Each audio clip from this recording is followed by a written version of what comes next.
One Family, One Professional program ay naghatag oportunidad o paglaom sa mga kabataang Misamis noon, pinaagi sa padayon nga suporta o paningkamot sa mga lideres sa Dakbayan o probinsya. Gitutukan ni Berl Texon ng mga balita. Ani ang iyong report.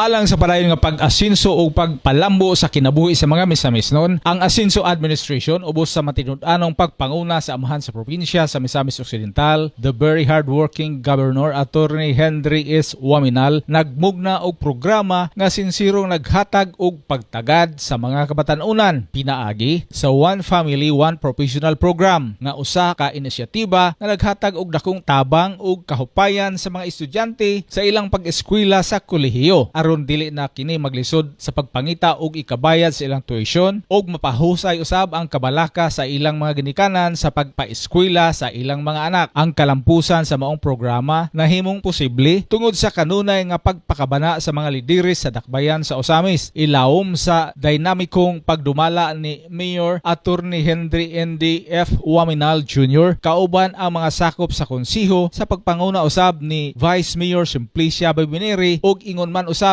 ang ligong nga suporta ni Congressman Sanso Fernando Ando Waminal nga naghatag og dugang pundo alang sa dugang slot aron mas daghan pang kabatanunan ang makapahimulos sa maong programa. Atol sa tulo ka adlaw nga distribution sa duha ka bulan nga cash allowance alang sa mga UPOP grantees Marso 5 hangtod sa Marso City 2025 nga gipahigayon sa Osamis City Gymnasium og Barangay Aguada Covered Court. Ang kasamtangang executive consultant to the mayor og umaabot nga mayor sa Dakbayan nga si Attorney Sam Norman Go Puentes mipadayag sa iyang mensahe din iyang gipasabot ang kamahinungdanon sa pagpaningkamot sa pag-eskwela, matinud-anong pagserbisyo sa komunidad o pagpauswag sa kaugalingon o pamilya human nga sila makagraduar. Your only duty is to take your studies seriously. In other words, your only obligation is to be serious in your studies, to work harder to graduate, and after graduating, uplift yourselves, your families, and the community as a whole. Dugang pang saysay ni Attorney Sam, iyang gipasalig nga sa iyang umaabot nga administrasyon magpadayon ang edukasyon isip pangunang prioridad ug iyang gipaniguro nga ang maong programa dili lamang magpadayon kundili palapdan pa aron mas daghang usamisnon ang makapahimulos niini ug makaangkon ug mas dako nga kahigayunan sa pagkat-on. Let me assure you, as what was already stated also, that in the incoming administration, education will still remain as a top priority.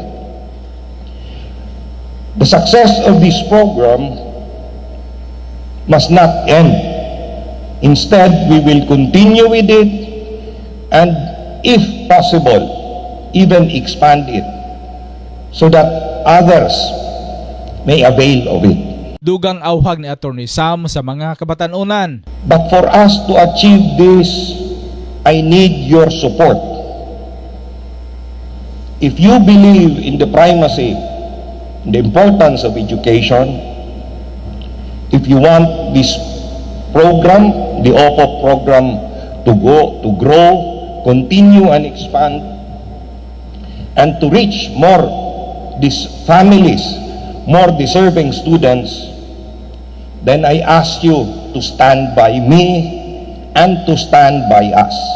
Ang One Family, One Professional program nagtinguha nga walay mabiya sa pag-asinso, pinaagi sa paghatag og oportunidad sa matag estudyante sa kolehiyo aron makapadayon sila sa ilang gitinguhang kurso, makagraduar og makatrabaho nga usa katimaan sa mahinungdanong lakang sa pag-uswag sa ilang tagsa-tagsa ka pamilya, subay sa hugot nga panglantaw sa dakbayan o probinsya nga ang matag usamisnon makaangkon og maayong kaugmaon. Dugang pa ang maong programa usa ka buhing ehemplo sa kanunay nga paningkamot sa mga lideres sa dakbayan o probinsya diin hangyo ni Attorney Sam sa matag UPOP grantee scholar nga dili lang maningkamot sa ilang pag-eskwela apan mahimong tingog usab sa kabag-uhan aron mapadayon og mapaligon ang maong programa ug masiguro nga ang umaabot nga kaugmaon sa syudad sa Osamis magpabiling hayag ug puno sa oportunidad. So I am counting on you, therefore, my scholars, to not only succeed in your studies,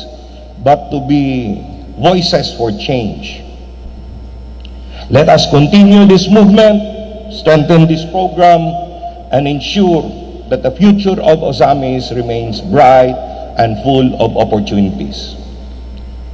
Padayon mga eskola, Ang One Family, One Professional Program, usa ka inisyatiba nga naghatag og educational cash allowance sa matag UPOP grantee nga mokabas sa kinatibuk-ang kadedad nga 50,000 pesos matag tuig o 25,000 pesos matag semester nga gitumong aron matabangan ang mga kapatanunan sa dakbayan og probinsya nga makapadayon sa ilang pag-eskwela ug makahuman sa ilang gitingwang kurso sa kolehiyo ug mapalambo ang ilang matag pamilya alang sa mas malinawon, malambuon ug malipayong probinsya. Alang sa Osamis Today, ako si Bernal Dixon.